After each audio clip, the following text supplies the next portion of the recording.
webinar. My name is Julia Gaspar-Bates. I am on the board of directors for SIETAR USA and one of the organizers for our webinar series that we started about a year ago. And we're delighted to welcome all of you who are members and also those of you who may be new to SIETAR. And we hope that you'll join us at some point. If you'd like more information about SIETAR USA, you can visit our website, www.sietarusa.org. Before I introduce our speaker today, I just want to give you a few housekeeping rules. If you do not have your phone muted at this point, please do so just to minimize any sort of background noise. And we will be doing some Q&A at the end, so please feel free if you have questions throughout the webinar. Just use the chat box. We'll be moderating that so that we can have Mai respond to any questions that you might have at the end. And we'll also open it for open mic at the end as well if you prefer to speak. And that will be moderated by our SIETAR USA president, Sandy Fowler. Also just want to mention that because of copyright restrictions, unfortunately Mai is not able to share her PowerPoint presentation today. However, she has graciously offered to share a chapter of her recent book, which will be covering some of the topics that she'll be sharing today. So that will be uploaded by Karen Fouts, our administrator, who's also on the call, onto the SIETAR USA website, as well as a recording of today's session.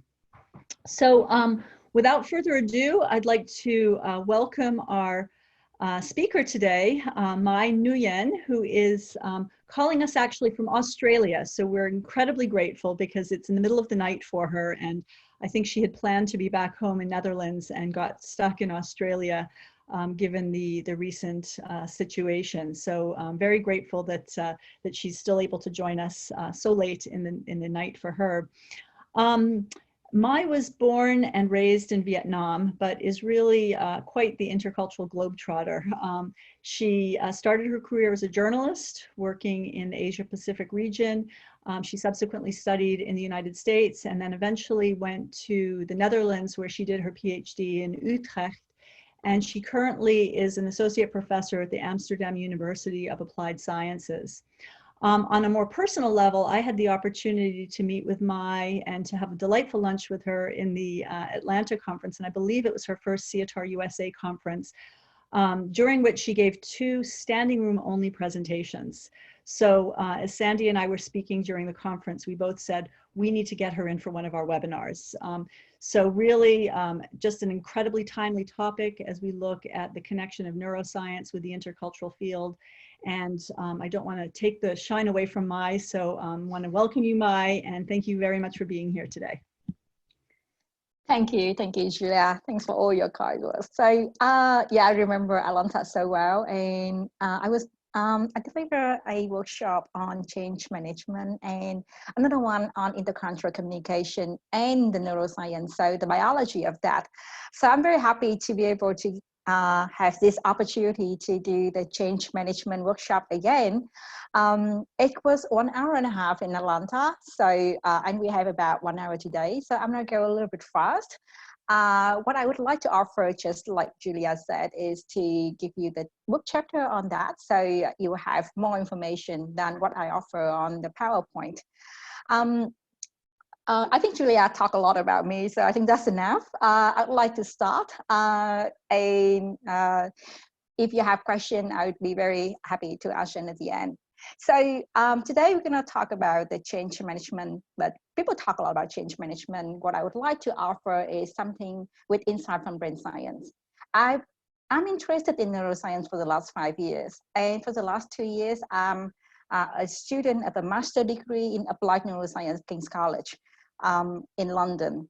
So what I'm going to give you is very much of what I learned from my course in King's College. And it was also part of my assignment of how to apply neuroscience in the solution that we should have for a very polarized society that we are having. So let's start. Oh, this is the book that I just published, and change management is one of my habits right here. So, yep.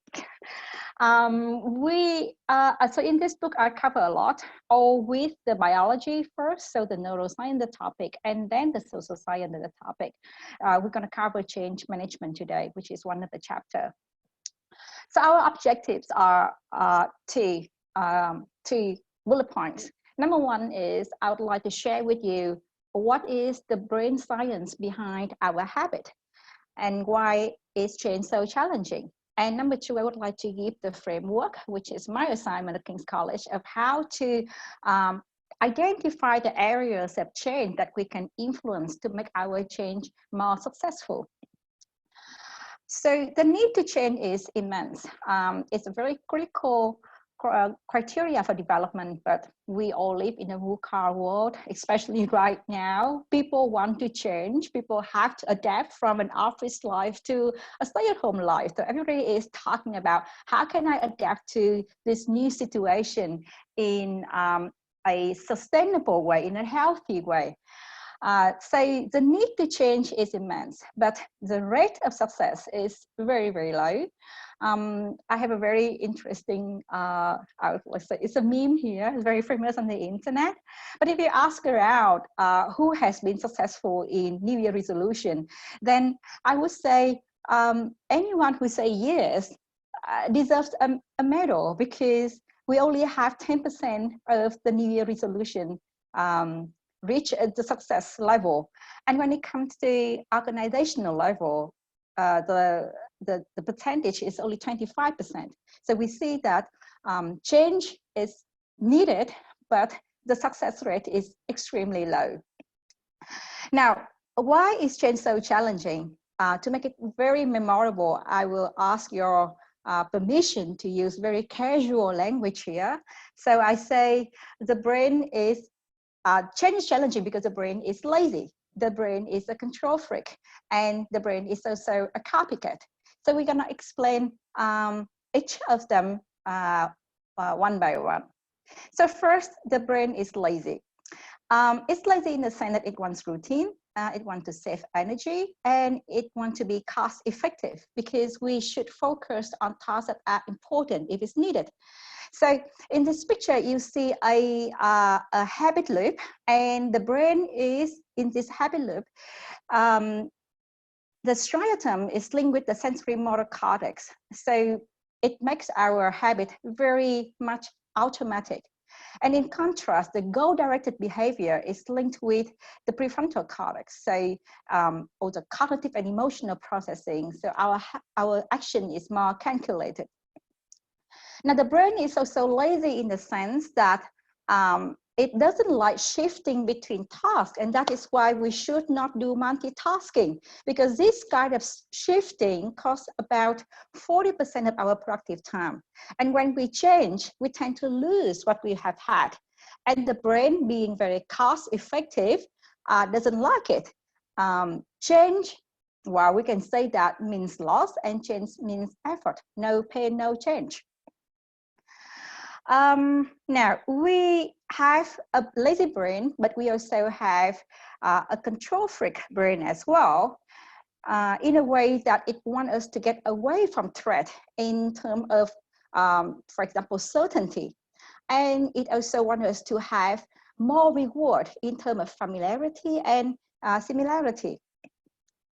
Now, if you look at this picture, the brain scan, you can see that we love similarity and familiarity to the extent that if we see someone who are similar to us winning, we feel as if we are winning as well. So you see the pink and the purple part overlapping each other in the reward center.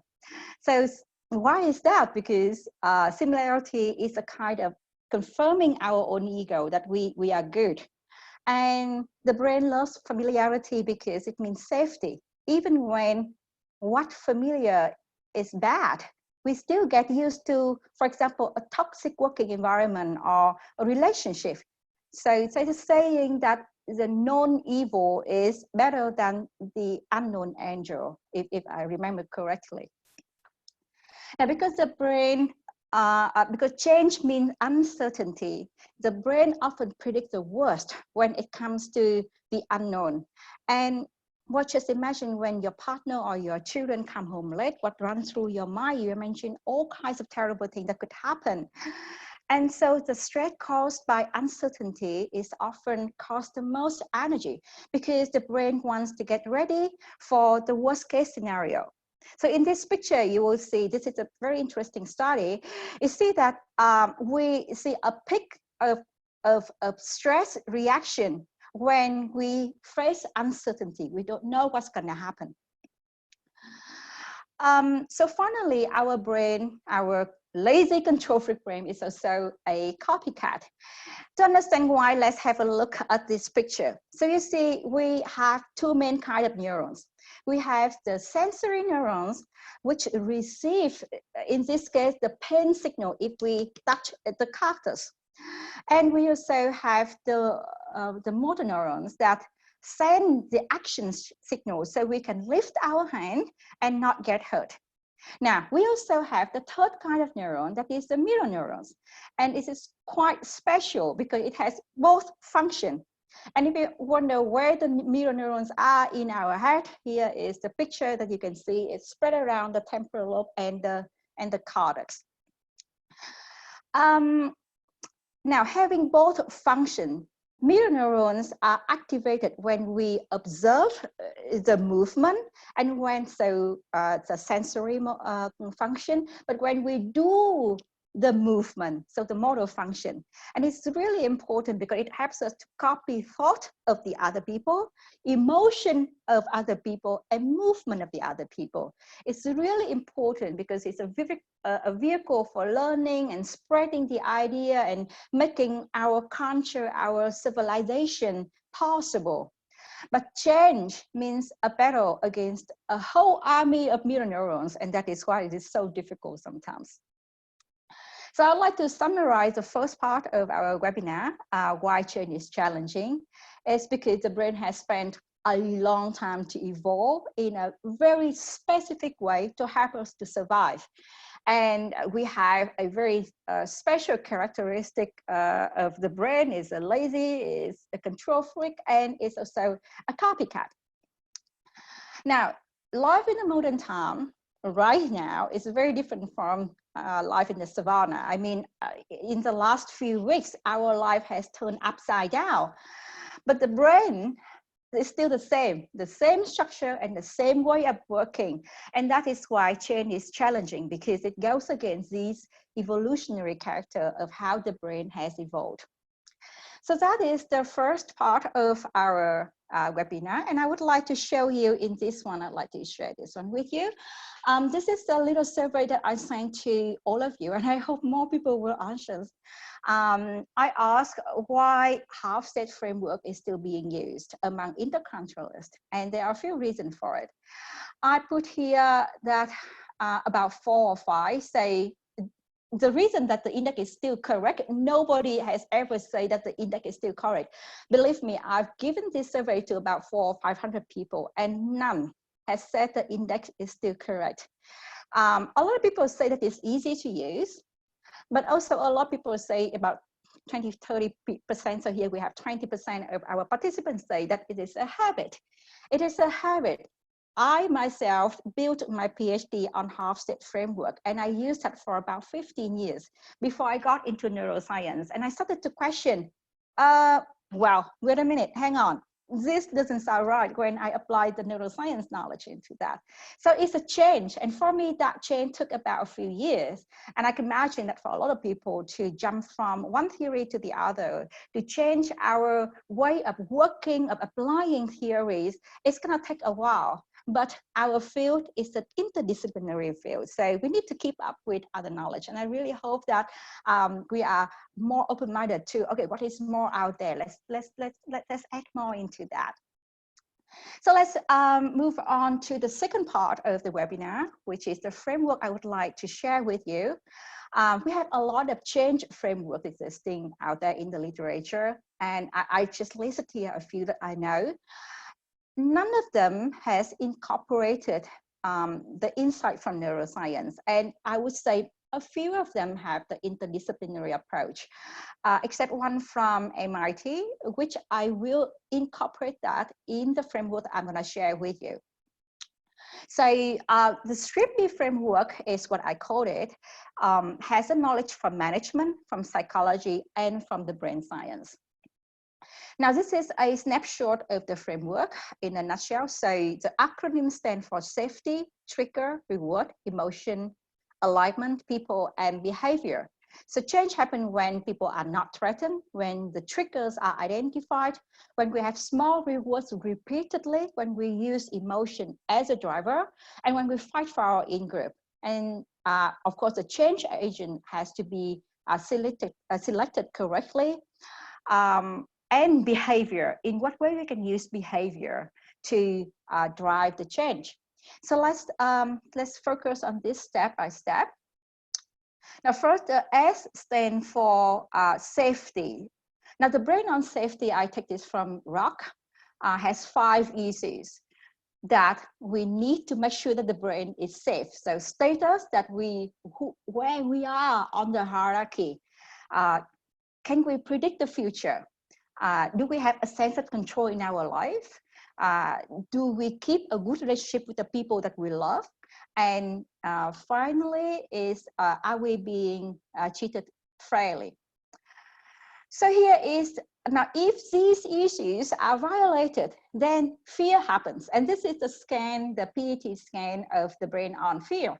You can see that if our brain is on fear, the amygdala, so the emotion detective center of the brain, will be overactive.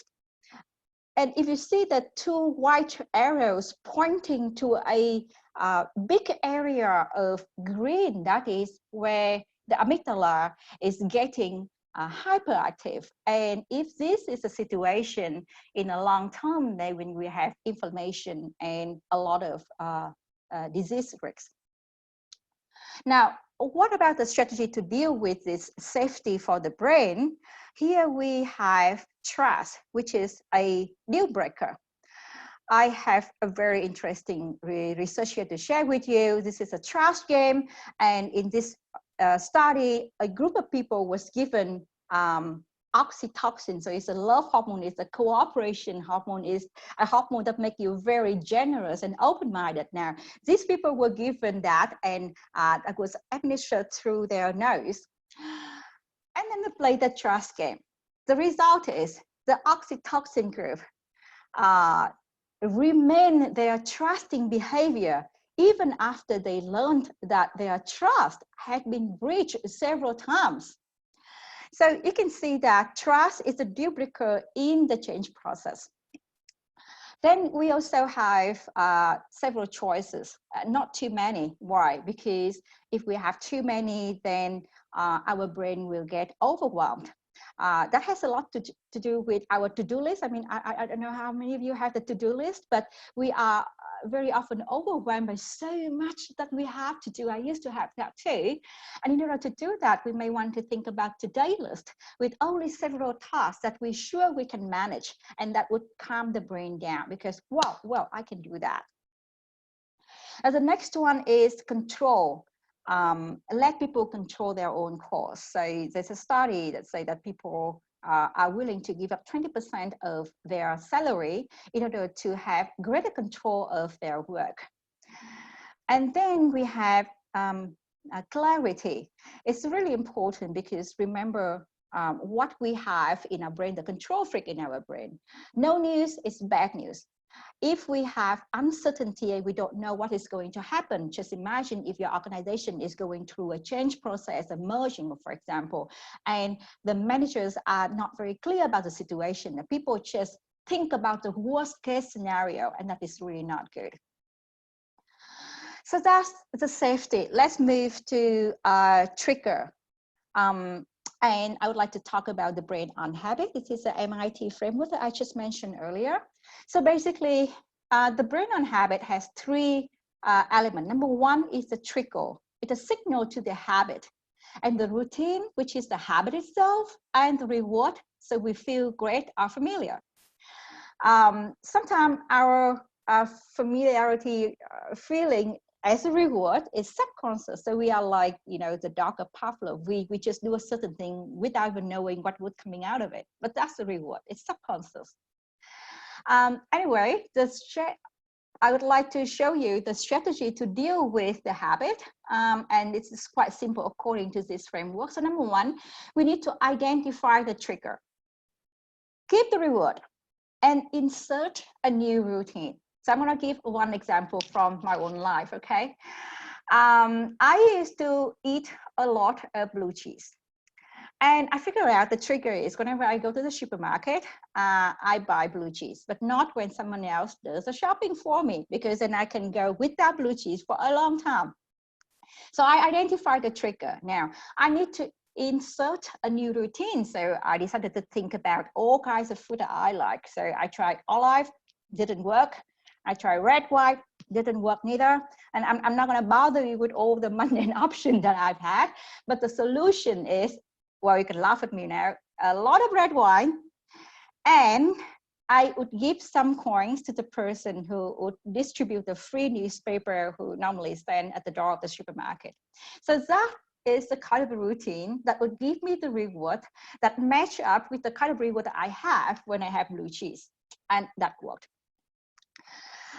So let's move on to reward. Let's focus more on reward here. Is the brain on reward? It's quite simple as well. It wants pleasure. It wants familiarity because it means safety. It wants short-term reward, very important, because sometimes it comes at the cost of long-term damage. Think about eating a lot of chocolate. And then it wants to avoid mistake. Now, this is the brain on reward. It's complex, but I'm going to make it really simple.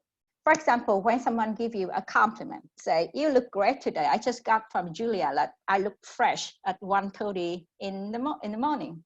So I remember that. Now, first, when I heard that from Julia, there will be dopamine coming out of the VTA, data center to the factory to produce dopamine. And it goes to amygdala, the emotion detective center. And it will say, well, this is a good feeling. This is a good, not bad, this is good.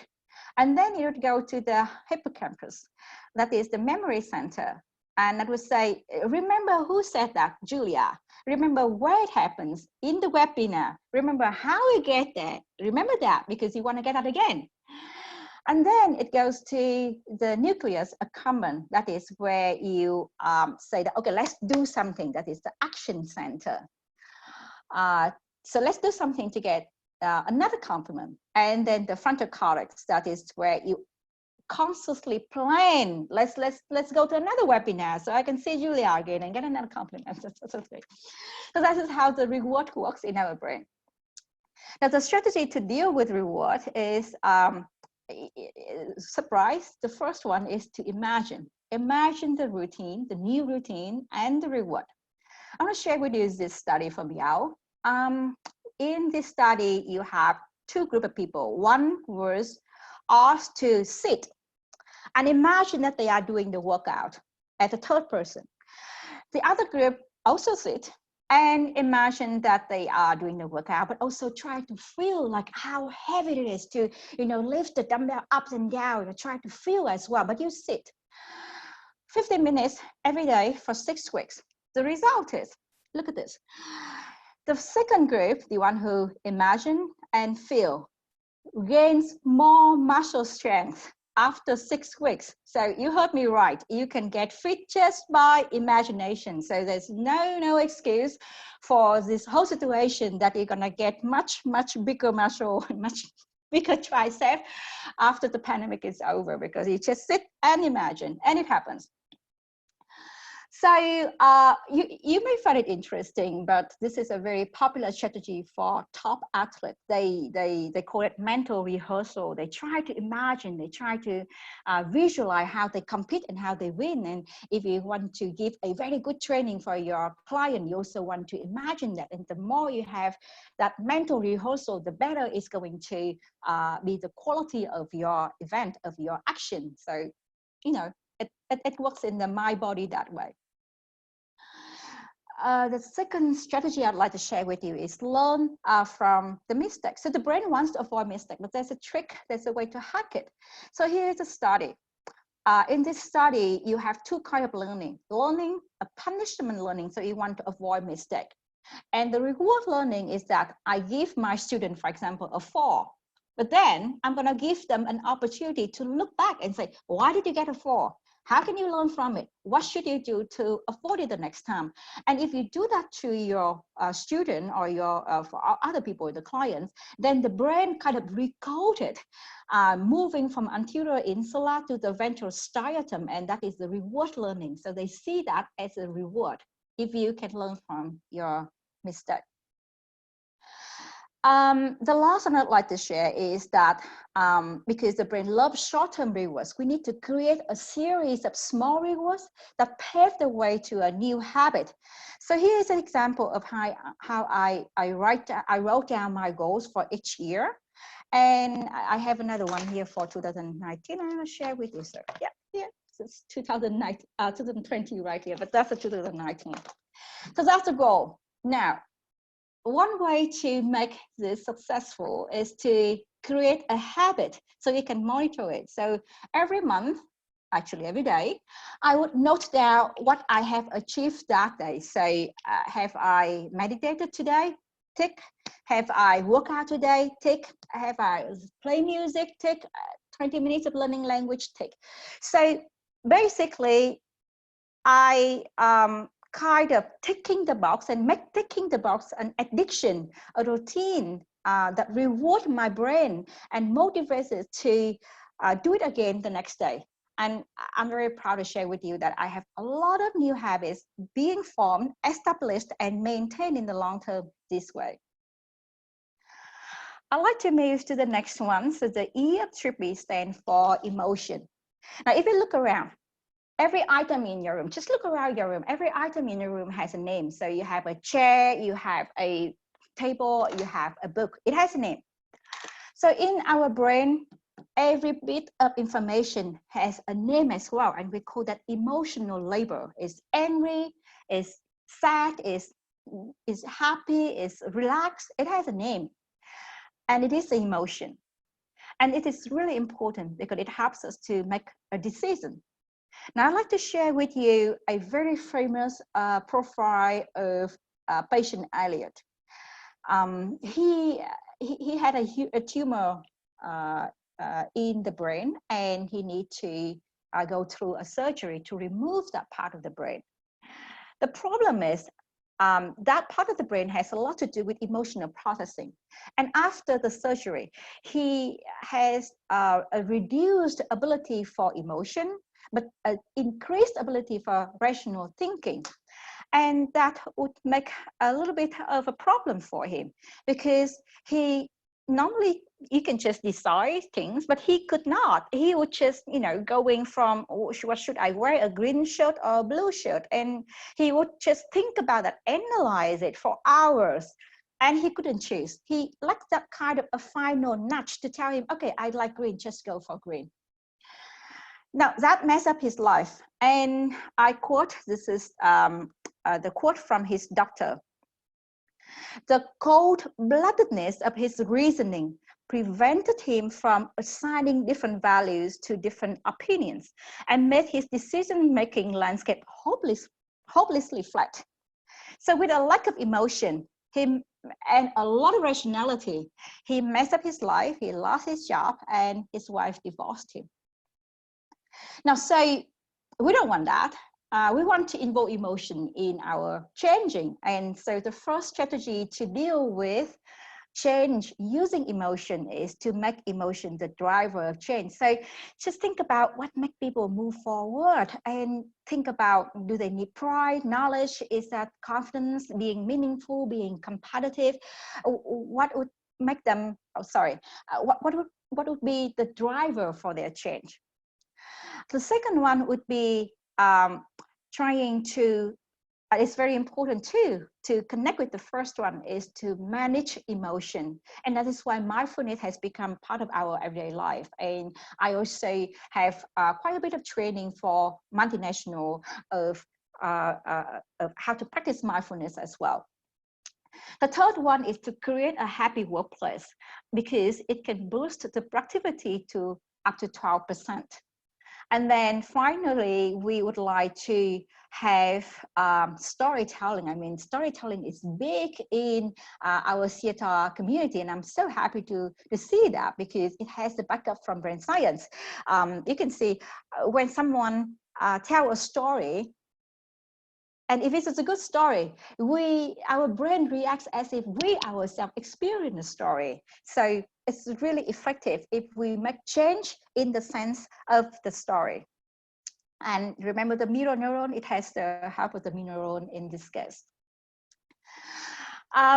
So we would like to move to A, and I don't know why it goes so fast, is A for alignment. So our brain is very biased towards our own in-group. And for our ancestor, I like to, okay, it doesn't work. But for our ancestor, it's very important, because we want to see people who look the same, who talk the same, because it's safe. And people who are out-group are the threat. Now the problem is, we do not live in that kind of savannah time anymore. We can cooperate with people who are very different from us. The good news is the brain can make in-group very easily. So the strategy is, let's say, create new group. If we create new groups, the brain does not see race and gender and religion. It only sees in-group and out-group. So the trick is to create new in-group based on similarity. And the brain can change really quickly. Give people a blue band or a green band, and well, bam, they compete with each other. So that is so easy that the brain can establish a new in-group. The next one is asking for advice. It's really interesting, because when you ask for advice, the person who gives advice becomes an advocate for the kind of advice that he or she just gave on the issue that you ask. So it's a way of hacking the brain, of turning a person into the kind of supporter for our idea. Ask for advice. And the last one, and that is quite popular tactic in organization, is to find a common enemy. So our in-group can unite and fight together. Oh, okay. So that is the kind of slide that I wanted to share with you. It came a little bit late. This is a very interesting brain scan I still want to share. So you can see that the brain, when it sees people from in-group or out-group, it automatically have a different pathway. And in this brain scan, you see that when we look at our new in-group member, our brain just has different region activated, which is very different from when we see it out-group. And for this reason, we know that in-group bias is automatic, it's built in for survival. And some people may say that, well, discrimination and racism is probably built in. That's bad news, okay? But the good news is we have the prefrontal cortex to really override it and give us the kind of a power to stop and think. So let's move on. We have here the next one, which is P, stand for people, and I would like to say that's change agents. So who are the change agents? We have to identify ourselves as change agents, so that's really important. We are in charge of our life. We have the mirror neurons, so the people around you can change you as well, and so they are the change agent. And I'd like to add one more thing, that is the context around you. That can change you as well.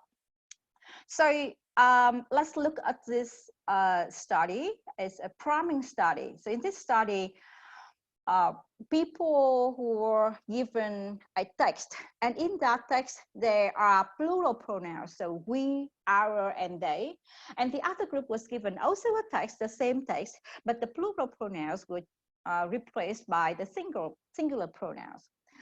And then after that they were given a leadership task. Now the result is they preferred different kind of leadership. So here we have transformational leadership and transactional leadership. it's really interesting because if you have only a short text with just a few different words, and then your thinking style, your decision making has changed that much. Just think about, well, just pause for a second and think about how much a change that a book would bring, a movie would bring, a good friend, a good colleague, or a happy or a toxic working environment can change you. Taking into account that a short text can change you this much. It's mind-blowing when I read this study. So let's move to strategy. We have the first strategy is focus on what we can control and what can be done right now. I mean, right at this moment, we are living in the VUCA world. A lot of people are being worried. I just wrote a piece on LinkedIn about the corona anxiety and how we should really be careful not to get into that, long-term stress that can really damage our mental health.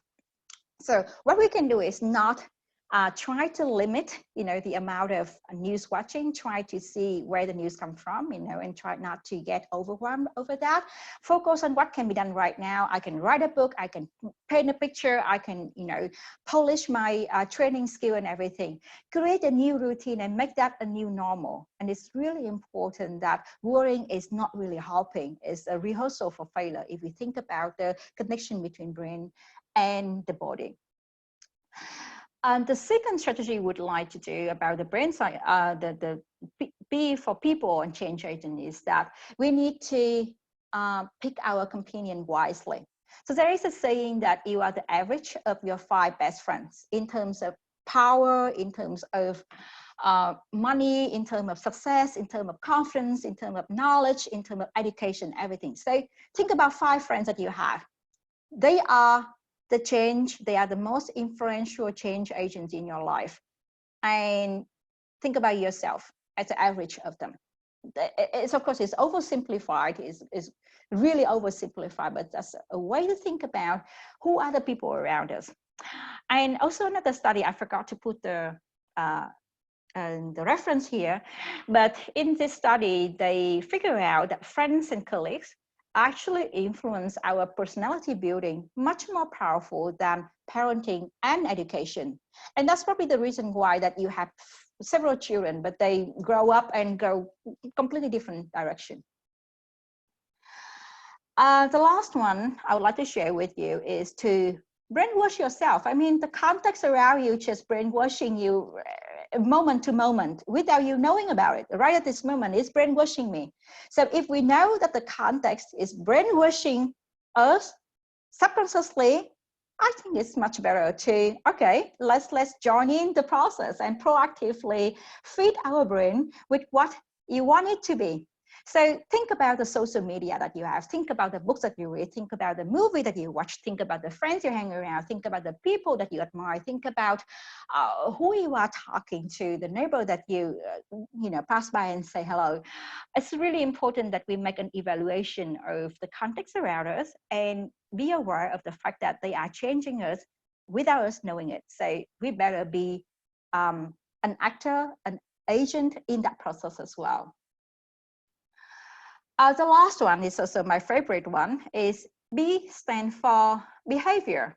So the brain on behavior has a lot to do with brain plasticity, and I know a lot of you are already familiar with that. It allows us to change. And it allows us to change in the way that if we have a repeated behavior or thought or emotion or action again and again and again, it can change our deep-rooted value as well.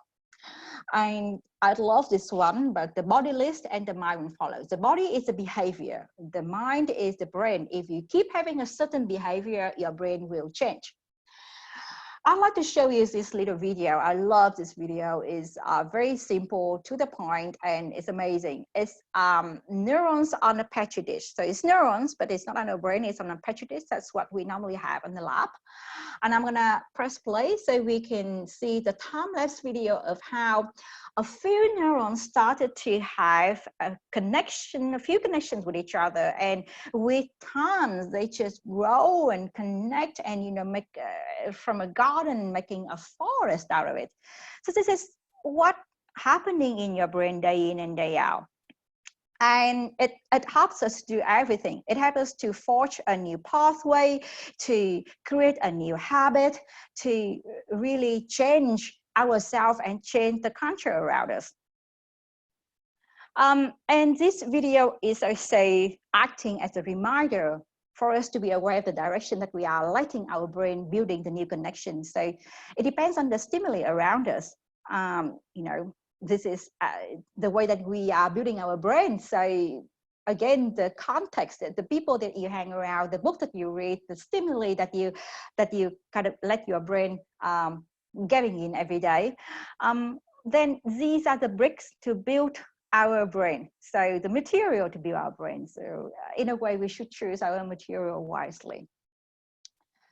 This is a model that I created to make brain plasticity very easy to understand. So you see, when two neurons communicate with each other, they don't actually touch each other at all. They send neurotransmitter through a small gap, and they try to convince the other neuron to fire. And if you have a certain thought and action and behavior and emotion repeatedly again and again and again, it can be negative or positive. So many people are worried a lot these days. And if you keep having that again and again, look at what happens. You have more neurotransmitters sending through the gap. The dendrite get bigger to get more receptors to receive the neurotransmitters of the messenger. And in the end, if you keep having that emotion, negative or positive, again and again, the neuron will have a new branch, so to speak. And that is how it goes from a small garden into a big forest, like I showed in the video before. So that's behavior. Let's talk about the strategy of how we can deal with change using behavior as a tool to change ourselves. So first of all, focus on progress and not perfection. It's really important. I'm talking it from a researcher point of view, because as a researcher, you doomed, you perfectionist. You want to make everything so beautiful and so perfect before you send out, And sometimes I just stay up until 3 or 4 o'clock for a single slide on the PowerPoint because I'm not happy with that, and that is not good. That is really not good. So that's my weakness here. The second one is making small goals, achieving with small acts. So we reward the brain with the small wins. That is what I'm trying to do now, as I showed you before, with my, monitoring my day-to-day with manageable tasks. So small wins every day before I go to bed. I check, I have small wins. It tick, tick, tick, tick. My brain is having all the dopamine that it needs. I'm happy. I go to bed. Done. A day is good. So it's really important that we have small steps, small steps. I'll show you another example about working out. I used to hate working out. I hate it. I see people running. It's like, what are they doing? But then I know it's good. So what I started to do is, if you want to do workout during the lockdown, many people say, I'm gonna have half an hour of workout. Doesn't work. That's not gonna work. It's bad. It's a failure. Why? Because the brain doesn't get used to change that quickly. Start with 1 minute. Everybody can do 1 minute each day, and then 2 minutes for the next week, 3 minutes, because that's what I did. It took me 2 or 3 years, and now I do 45 minutes of workout every day. And I started with 1 minute, so really small, small, small, small. Where is the third one? A good enough decision is good enough. It's really important because the brain is biased towards action. The brain loves action. So if you're anxious, for example, do something with it. It doesn't matter what, just do something in it. A good decision is a good enough decision is a decision that you just do something with it. Let's just do something and the brain's gonna calm down. And good enough is good enough. Don't try to be a perfectionist. The brain just loves action in that way. And because the brain loves action, a very nice piece of advice I normally give to my students is that if they want to propose for a project, or if they want to try to get something to their boss, always add an action plan. The brain loves action plan. If you have two exactly the same proposals, one with the action plan is more likely to get approved because the brain is biased toward behavior, toward planning, toward what is going to happen. It's a control freak, like I said. The last one is fake it until we become it, in a way that if we try to change ourselves, just try to imagine as if we are that person and try to change into that direction. I'm not sure if you're familiar with Amy Cuddy. Is a professor in Harvard University, and she's very popular on TED Talk with a topic of how your body language can really influence your productivity. So before a very important meeting or a very important interview, you go to the bathroom and you try to have this, the power pose, and try to act as if you are powerful, try to act as if you are confident, try to act as if you're gonna win and nail it all. And because your body act that way, your whole enteric system, the hormones and everything is acting in the same direction. And in a way, it leads to the kind of person that you want it to be. So confident, successful, powerful, and that prepares you to go to the interview or the meeting with a much better spirit. That's the individual level. I would like to show you a very interesting example of how to change at the collective level. So here's a little video, and it's a beautiful one of how a cultural change in a prison was conducted. So let's sit back and enjoy it.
It's great, isn't it? So I'd like to emphasize something in here. Did you realize that the prisoners or the students in the school, they were not asked if they agreed to join the game. They were not asked if they agreed with the game. They were not asked to, as if whether they are convinced that the game is going to work. They were asked to join the game without the whole idea of persuasion at first. And because they joined the game, so the behavior comes first, they eventually change their behavior. And you can see that it's amazing that in 11 days, a culture has changed. I don't know how sustainable that is. And if the behavior stops, the culture is going to come back to the violence again.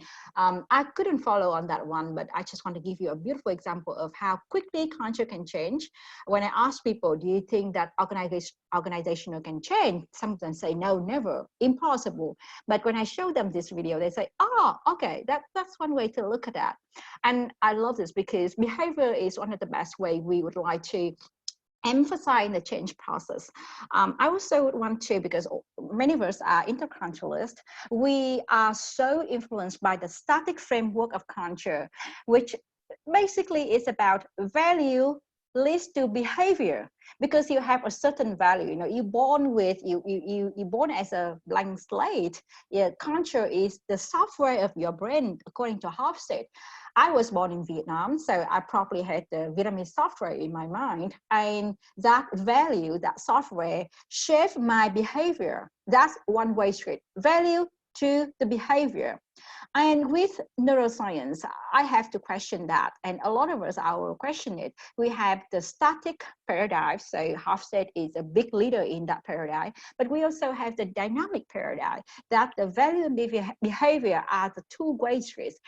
Value shape the behavior, but behavior can shape the value as well. If you have a repeated behavior again and again and again, you can change your value. And that is basically what's happening to many of us who are global citizens who move from one country to another. And in my case, I live in 3 different countries. There are 3 different countries that where I go to the custom, the officer at the custom would ask, look at my passport and say, welcome home. So I'm very confused. Where's home right now?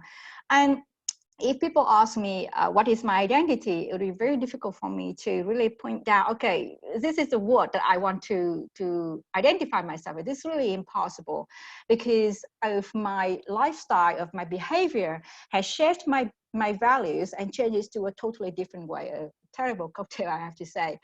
I like to emphasize that because we should address and focus on this shifting paradigm that we may need to observe, may need to share, may need to study, and may need to use it in our training as well, because that gives us hope that we are not the passive product of our culture, but we are also the producer of our culture as well, that we are the author of our culture as well. And I think that is really unfair. In my case, as a lecturer, that I tell my students that you are the product of your culture, but at the same time, I want you to be the change that you want to see. That just doesn't work.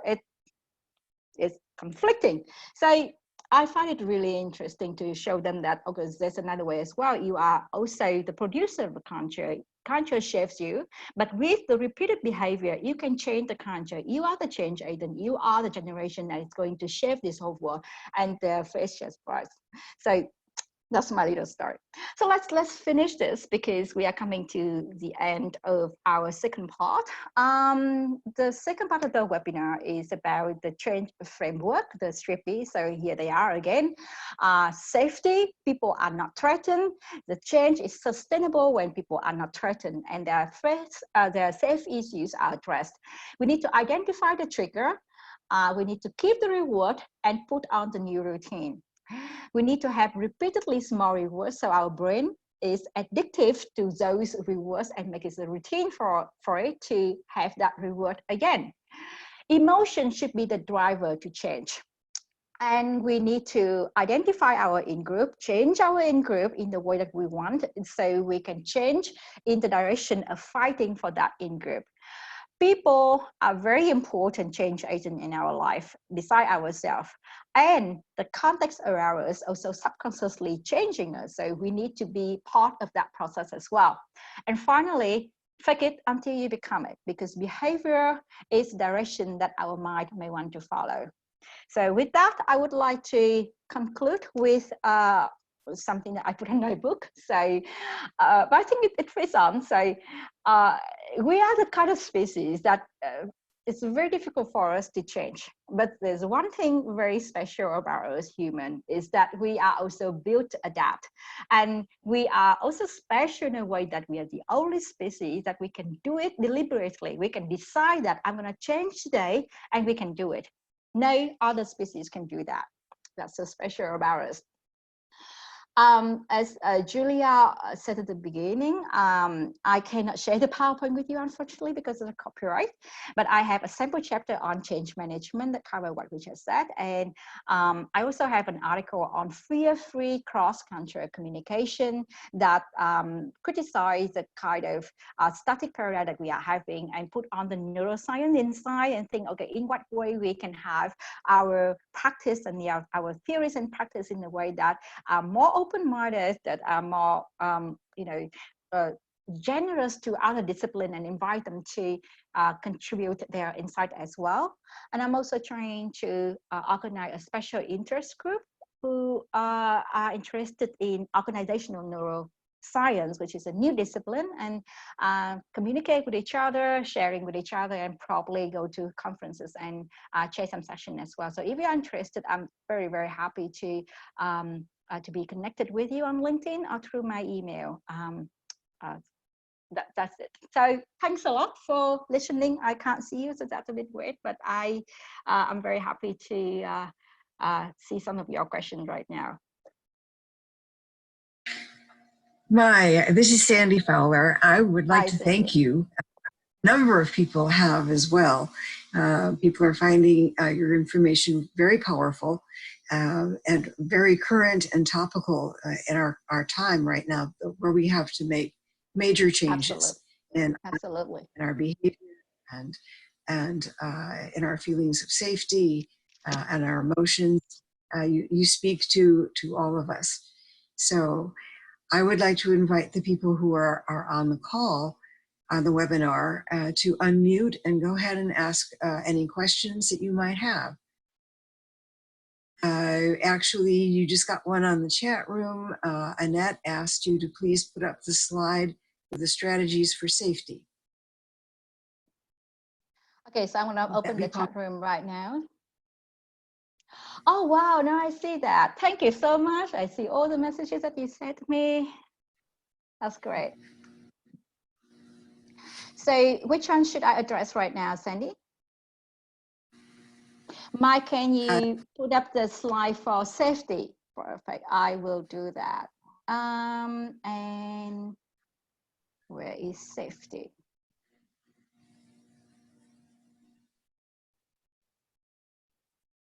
You want the strategy for safety, right? Here you go.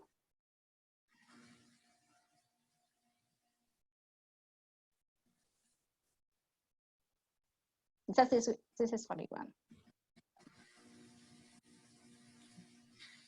Annette, is that the slide that you had in mind? And do you have any questions about it? Why did you want to see this one again?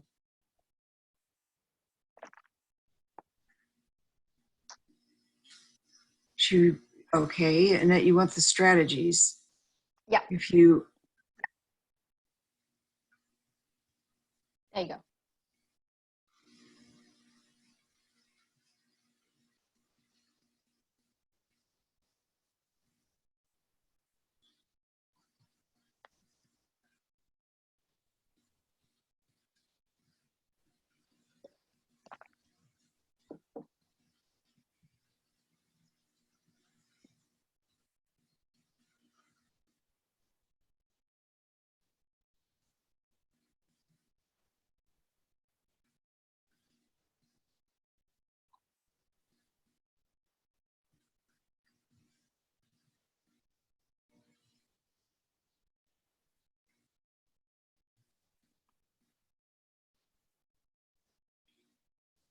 It's interesting. You're not getting any questions.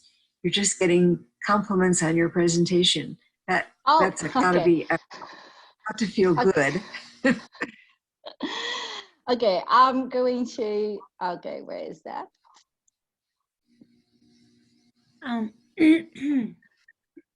I have a question. Sure.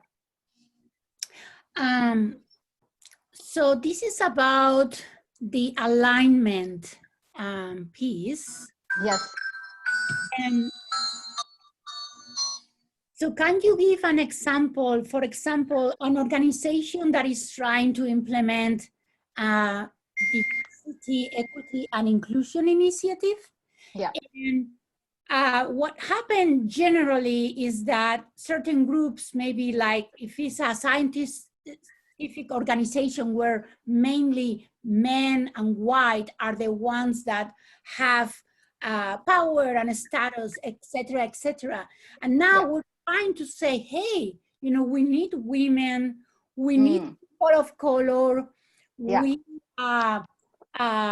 what I have seen happen as a consultant is then all the white male are going to kind of like, I mean, and I'm generalizing again, but the tendency is like, let's resist this change. Yes, yes. What we're trying to do, it would not benefit the in-group.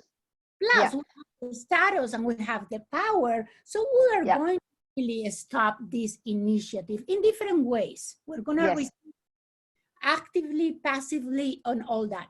So what is a strategy? What will be a strategy based on your model to change the in-group in a way that people are going, that this is not going to happen? Yeah, thank you, Maria. Very, very good question. And it's also the question that I use a lot in the discussion with my students and the clients as well. Men, they feel threatened. I'm telling you, when I do training for the Big Four, I normally stay for about an hour after the training. And believe me, men came to me and complain and say that they are threatened by the diversity and inclusion policy in their company. And I'm talking about Big Four. I'm not talking about any organization. And if you look at the way that the policy are being communicated with people, you can really understand that, because the men are being threatened on all the 5 safety issues that I have. So their status is being threatened, their certainty is being threatened, their autonomy is being threatened, or about, well, there are people coming in and we have to share the power. So of course their brain is all over the place, their amygdala is activated, they are stressful, yet at the same time, when we are stressful, we are able to share with other people, right? On this issue, they cannot share. Who can they share? If they slip their mouth, there's going to be a big problem. And they are walking on the eggshell, so to speak. So that's a safety issue being threatened, and there are some way to deal with that. But one way that I normally advise organization is to, you have to involve the men. You have to take it very seriously to involve the men. Women cannot get gender equality if the men are not with them. We are the partner. You cannot let the men out. And it's a personal story again. We are staying here with a family, and I have my brother-in-law coming in yesterday telling us that his wife is pregnant. And according to Australian law, the men only have about 2 weeks of paternal leave. And then I told them that, you know what, in Sweden or in Scandinavian country, women have, so the mother has 7 months and the man has 7 months as well, and they cannot change. I think it's really important because men need to have the same right as women. Remember what I said, men need to have the same right as women. So I kind of formulated in the way that men can benefit from that if women have something, you know, men can benefit from the whole gender equality and policy. So that if that's the way we formulate and communicate with people, that men also have the benefit, men are the partner, men are involved, men are included, and it is free, it is safe to share your opinion, then we can overcome the safety issues. But that is a $1 million question. It's very difficult to do that because many people just so, you know, up in arm about, oh yeah, women right. But if we do that without thinking about the man, then we create an enemy instead of a partner. I hope I answered your question. Yes. Very good. Sandy again, and I'd like to read a question from Susan. She says that she is actually related, as she says in her question, to what you've just been talking about. Yeah. Susan says, I work often with people who are from the US and work with international teams. They can become defensive when it's pointed out that they need to change their behavior to be more inclusive. How can we make them feel more safe rather than defensive at the very first step? Which I think is the key to her question, is what do you do first?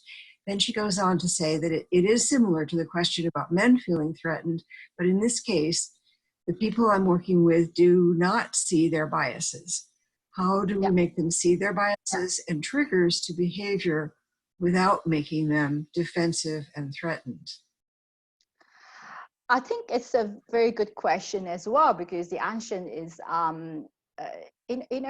we have a control habit. We have a habit, we can identify the trigger, but the control habit is a different kind of habit. The trigger is hidden. So we are so subconscious in our control habit. We don't know why we are doing it. We never stop to wonder, hey, why am I, speak this language? It's just there. So the habit is there. And that's why control habit is very difficult to change. And it's also very difficult to show people that that's the habit, because we normally think that we are in charge of everything. One way to actually deal with the problem, or I wouldn't say the problem, with the whole situation, is to properly try to teach, use the mirror neurons. So ask them to imagine if they are in the situation of the others. We may not have the same habit, but every one of us has a mirror neurons, and the mirror neurons allow us to imagine what other person is thinking, is feeling, and is doing. So try to imagine, how would you feel if you were in the situation like that? It's called empathy. And if you are successful in doing that, then the mirror neuron is going to be a great help in giving this person an opportunity to step outside and wear the shoe of the others and see the situation from the other perspective.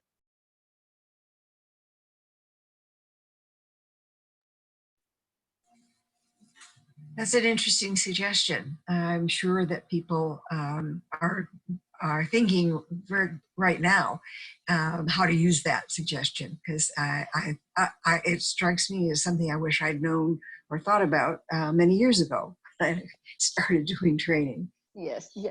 Thank you. Thanks, Sandy, because people normally, so before I got into neuroscience, the first step I normally do in my class or with my client is that, okay, know your culture and know the other culture. I drop it because that's too much. I start with mirror neurons. I start with empathy. It's quick. Emotion is quick, emotion is a shortcut to decision. If you start with rationality, we end up with Elliot. So I drop it. I mean, I've been in the field for since probably almost 20 years, and I just can't believe that I've been doing that for such a long time, that I start with, what is your culture, what is the other culture, where is the difference? It's so rational. And now I know that there's such thing as a mirror neuron. So let's start with emotion. Let's start with mirror neuron. Let's start with empathy. Let's start with what we normally have. Let's start with what makes us human. Let's start with what makes our civilization possible. That is empathy, perspective taking, and feeling for each other. Yeah. Mafalda Arias, hi Mafalda, asks, what are the challenges that you've observed among global organizations when they want to implement change? So she's looking to have you identify what some of the things that you've run into with the various organizations you've worked with. They come to you for help making changes, but what do they come with? What are their concerns? So I think we would have very similar ideas here. If you have an organization who wants to change, then it's really about a group of people who want to keep the old way. They do not see the urgency to change. So that's probably the biggest one. There's no urgency to change. Everything is working well. Why change? So that's the biggest one. We've been so used to that. There's nothing wrong with it. One of the biggest hurdles is to show them that if we do not change, that this is going to happen. So change or die, or basically what they say. I'm not really for that kind of threatening situation. So they say that if we do not change, other companies are going to beat us. We are going to lose our job. That works. I have to say fear works. Fear makes people change immediately. Very effective. Fear makes people change so fast and so quick because it kind of hit into our amygdala, the hardest of all. So we normally think about the amygdala as a fear center. It's not. Amygdala is not a fear center. Amygdala is the emotion center. But from all the emotion that we have as human beings, fear is the most important thing. Fear is the most important emotion. Is because we survive because we are fearful. We do not want to have danger. That is why we need fear to tell us that don't go there, don't do this. And that is why when we have fear, the amygdala is going to get it the first. It's going to prioritize fear. And if you use fear to change people, you use the quickest, the shortest way to make people change. That I have to emphasize. However, it's not sustainable because after a while, that's what I see in organization, people change only at the surface. They change because they're scared, but because they are changing at the same time, they are being worried about what's going to happen, change or die, right? So they are busy doing things, but deep inside, they spend most of their energy being worried, not being productive. And that is the problem. We have a very fixed amount of cognitive power in our brain. And if you use a big chunk of that cognitive power to be worried, then just wonder what is left for us to be productive, to change, to refresh ourselves, and to decide about the new direction that we want us to go to. So fear can change, but not sustainable. What really make people tick, and that takes a lot of time, that takes a lot of effort, that's going to last much longer than fear, is to use emotion as a driver. Like I said, it's really important that we identify that what do we want? What do you really want in your, why are you doing this kind of job? What makes you tick? What makes you stay at 3 o'clock in the morning and work? And then use that as an emotion to change. Create new in-group. Identify that, okay, if you guys working on innovation, love it.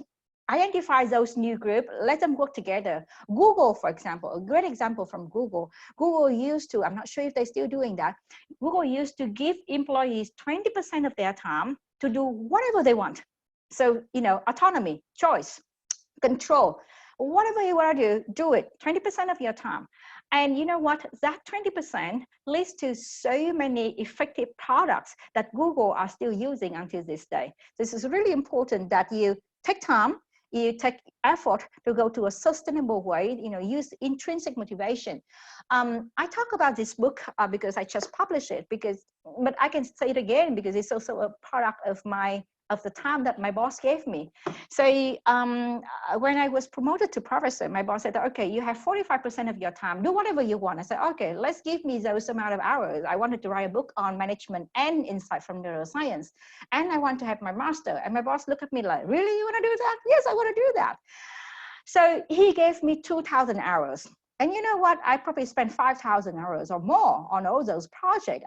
I stay up late. I worked my butt off. I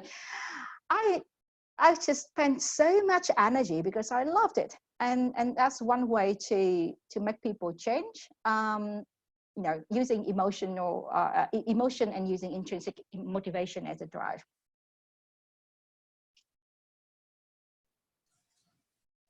Thank you.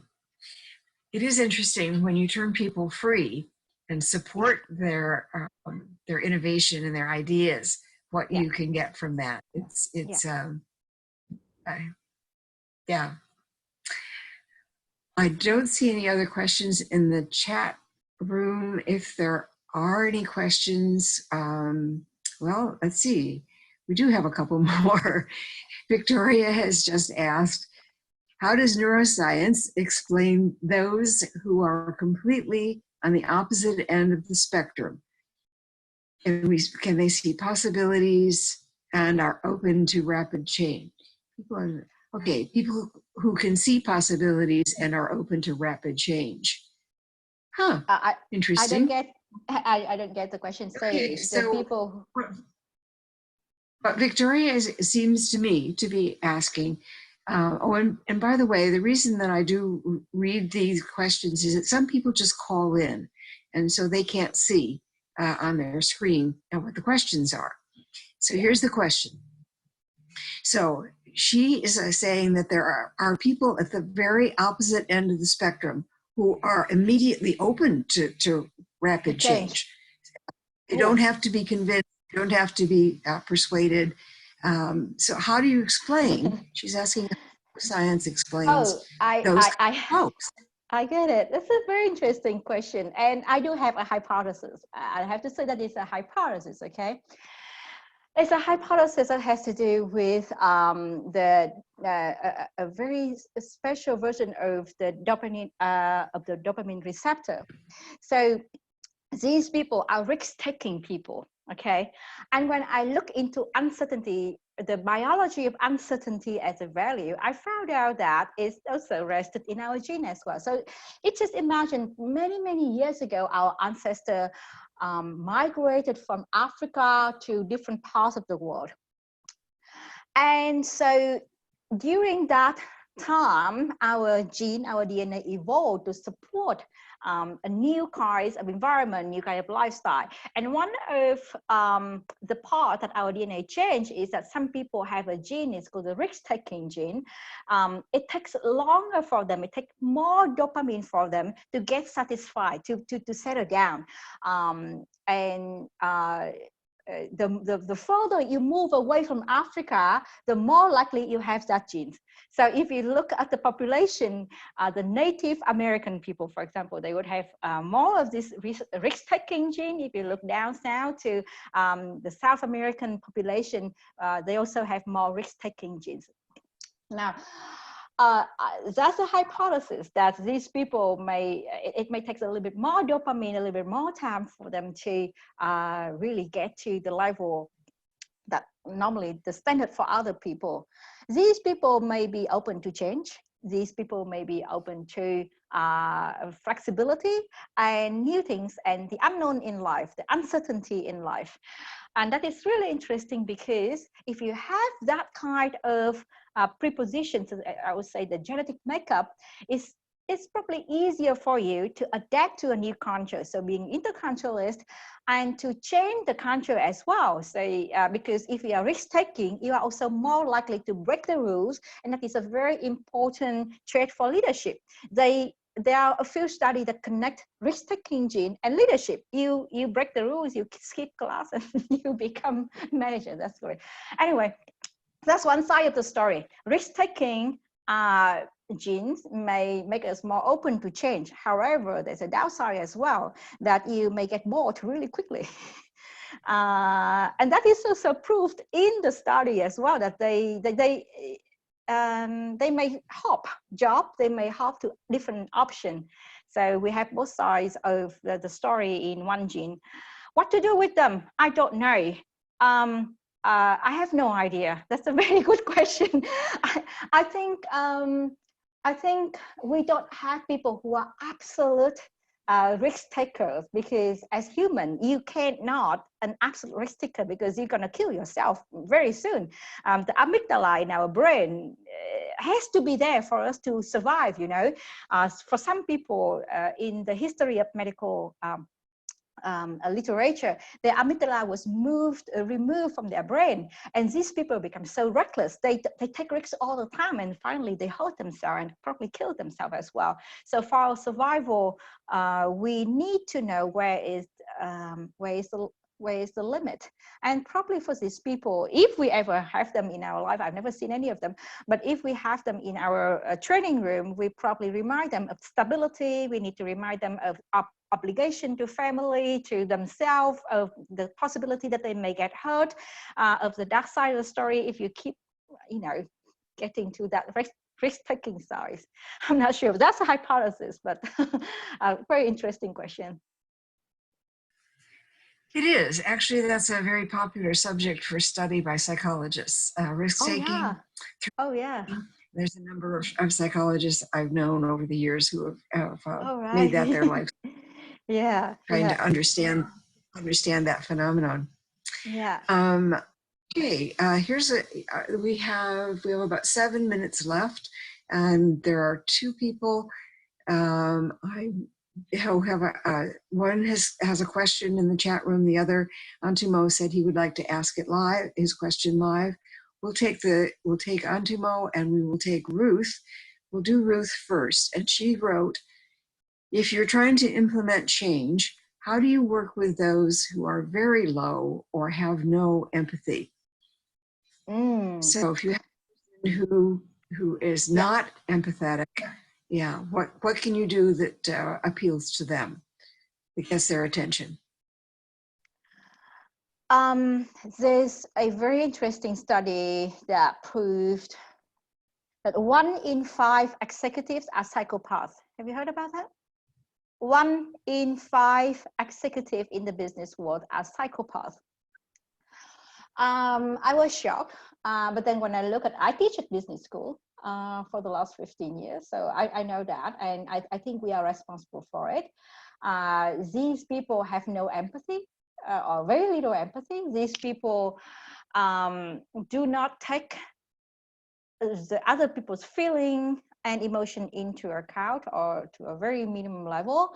And because of that, they make changes in the organization toward what they think that is good. So cost, benefit, productivity, money, success, instead of well-being of other people. And that is the kind of change direction that we see in a lot of organizations, because the people on top are psychopaths. Now,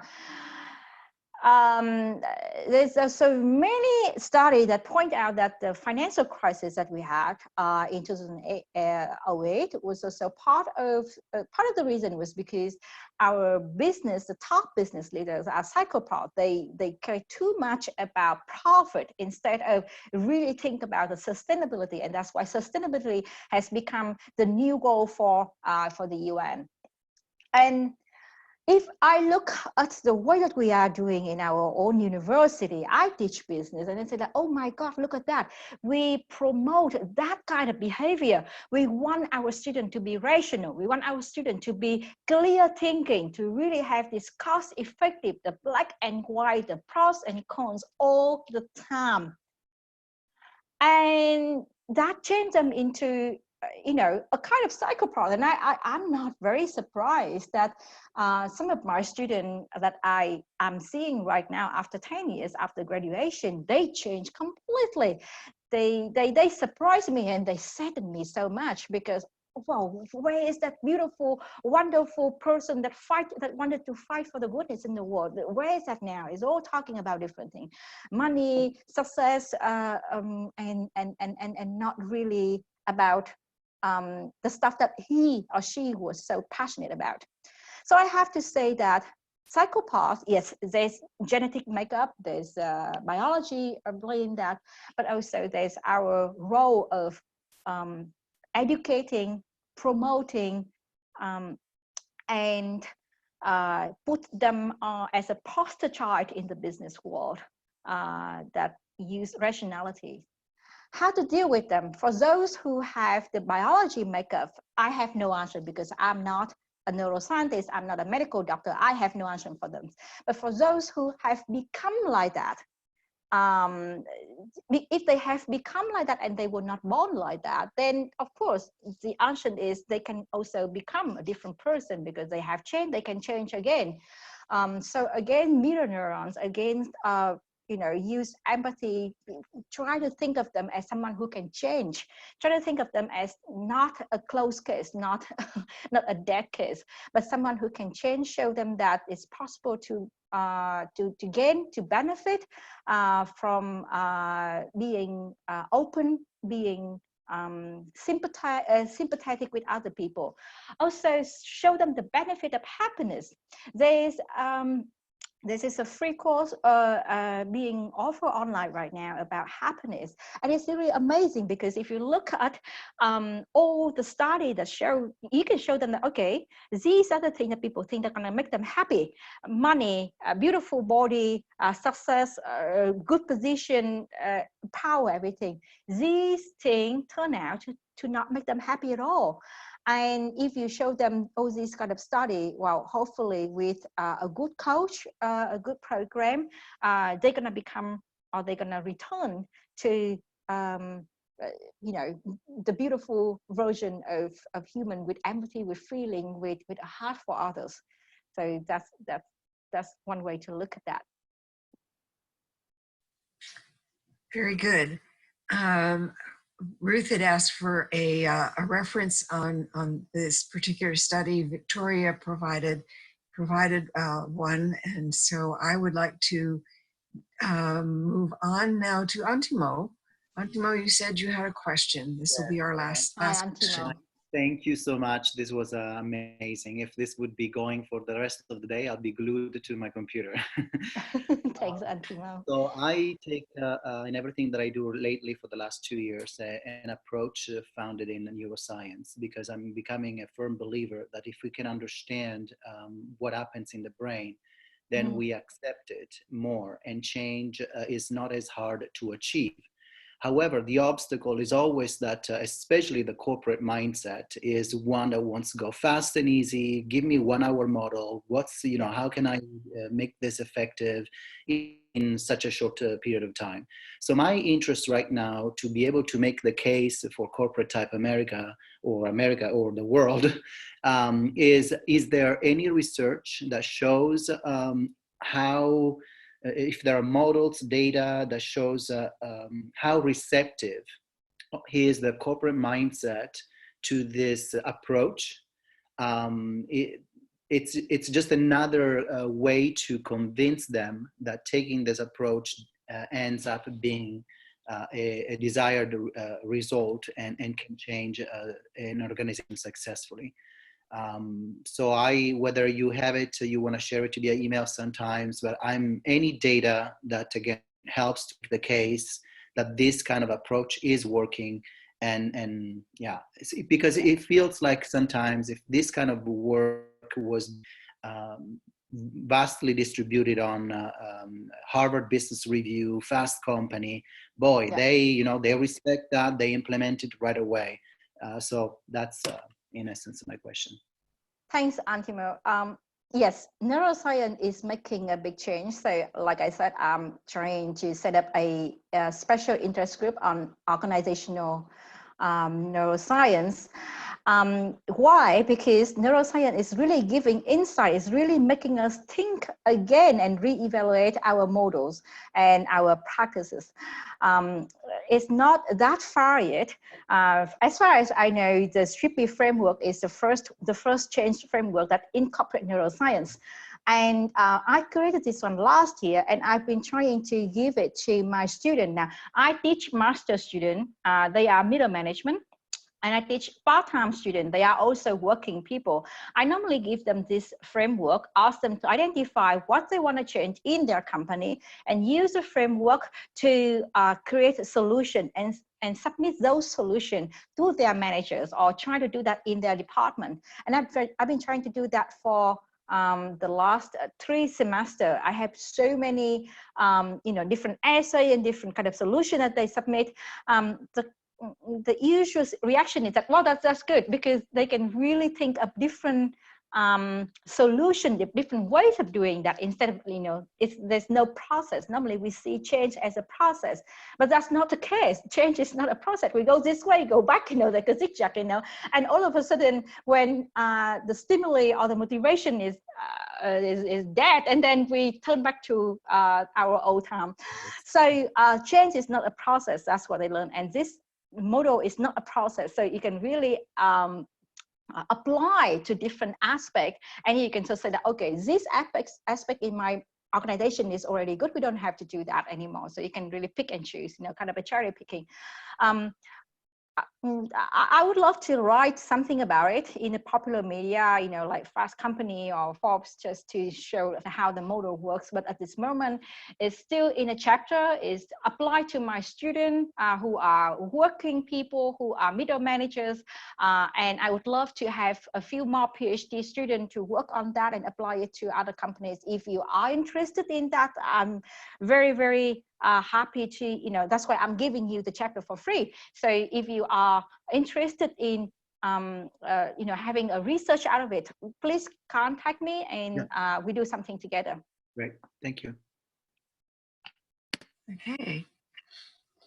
Mai, thank you so very, very much. This really was an exceptional webinar, and people are really appreciating it so much. I would like to point out that you are going to be the opening keynote speaker for the SIETAR USA conference. The national conference currently is scheduled for October of this year. I need to let you know, the board of directors is taking very seriously the concern that there may be a resurgence in the fall of COVID-19. Yeah. So we are trying to work out options and what we may be able to do. But the conference that we have organized with you as the opening keynote speaker is the conference that will happen, whether it's this October, next October, or something in between. We're going to make it work. Thank you, in any case. I'd like to thank you again for today. I'd like to mention that our next webinar, which will be, I believe, May 15th. I don't have my calendar open. I'm very sure it's May 15th. It's a Friday. And it's going to be with Fiona Sitkin, who will be telling us and talking with us about immigrant women who are cracking the code of the US American culture to become successful when they have come here and have to start all over again with forming a career and a life for themselves. So I think we have an interesting one coming up, and I know that the one today was most interesting. So thank you everyone for joining us, and thank you again, Mai. Thank you, and Sandra. It was great to have this webinar with all of you. And remember, if you are really interested in that special interest groups, and please email me. We make something good together. Thanks a lot. It's 2:30 in Australia, by the way, and I'm very, very sleepy. Oh, that is professionalism taken to the extreme. Oh my God. Okay. Drink some more ginger beer and go to bed. Yeah, I will. Goodbye, everyone, and have a great day. Thank you, Maria. Bye. Bye. Goodbye.